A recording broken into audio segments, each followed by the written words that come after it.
Hearing's been told undercover officers from the Australian Federal Police encouraged an autistic teenager's fixation with Islamic State.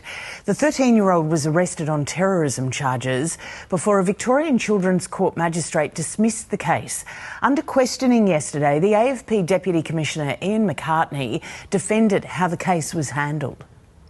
The person was on the path to radicalisation long before we became involved, long before Victoria Police came involved. It was the AFP who recommended he become a sniper and a suicide bomber. Senator. It was the AFP who put that in his mind. A 13-year-old boy with autism with an IQ of 71. Is anyone held to account for this? This obscene abuse of power and authority. Well, the Greens Senator there, David Shoebridge, joins us now. Senator, good morning. Welcome to News Breakfast. Yeah, morning, Leslie. A lot of viewers and listeners would have heard this coverage on the ABC and The Guardian on the weekend about this story. But for those who might have missed it, can you just give us a quick recap of how this child became known to police in the first place? Well, this 13-year-old boy who had a low IQ, an IQ of no more than 71 and autism, had shown some interest in ISIS. It really troubled his parents. His parents were from a non-English speaking background, and they went to the police. And they went to the police asking for help and saying, look, we're worried about our son. He seems to be looking at some of these images online.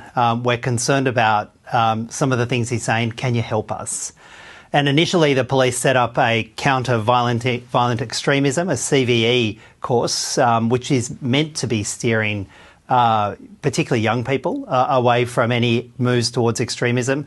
But then within a handful of months, it went from that to a covert police operation where the AFP and the Deputy Commissioner you saw in that exchange, the Deputy Commissioner approved a covert operation against a 13-year-old boy with autism, where an operative played two different guises and actively encouraged him towards extremism, put in this child's head the idea of becoming a suicide bomber, put in this child's head the idea of becoming a sniper, started introducing extremist language to him and drove him on a pathway towards extremism. And when the transcripts of those exchanges were reviewed by the magistrate was horrified and very unusually ordered a permanent stay on the proceedings and was deeply critical of the AFP's conduct. Yeah, Ian McCartney yesterday was saying things like it was not our intent or purpose for that to happen.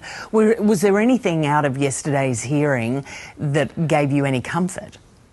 Well, no, I think worse than no comfort. I was deeply troubled by a complete lack of remorse, a complete lack of regret, and seeking to justify, in that case, the second most senior person in the AFP, seeking to justify doing a covert operation against a 13-year-old boy with autism whose parents had come to the police seeking help and wanted to direct him on a pathway away from extremism. And also, I think we should put this in context. They charged this boy with a series of charges, and the AFP only charge less than 400 people a year.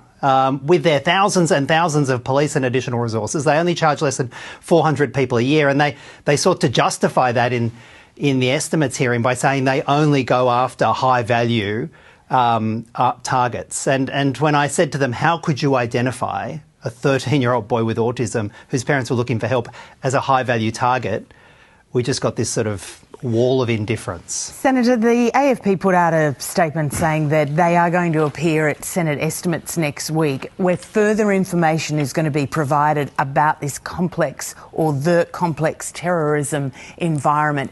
Clearly, it is a world that we don't know what's going on behind the scenes, but is your point still now that someone needs to be held accountable for what happened?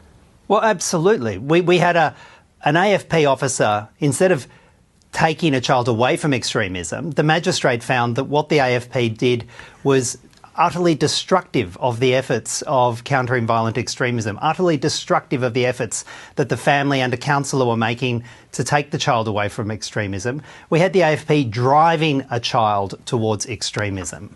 And we had the second most senior member of the AFP signing off on a covert warrant against a 13-year-old boy with autism and a low IQ when his parents had come to them for help. This is the kind of action that drives a wedge between communities and the police. It does everything wrong. And I found it extraordinary that at best we're getting a series of internal reviews. Police investigating police here will not hold anyone to account. Just very quickly before you go, Senator, can you tell us how the boy is doing now? Well, I've only spoken at one remove I haven't spoken directly to the family.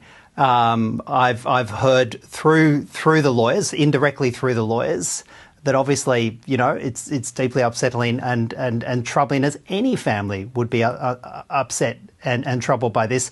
I haven't spoken directly to the family, but I can only imagine what a family feels like. You put your trust in the system, you put your trust in police, you reach out looking for help, and instead your child is driven down a pathway of extremism, brought before the courts, charged, and the whole life is turned upside down. It's actually one of the most obscene abuses of power that I have seen in my time in Parliament.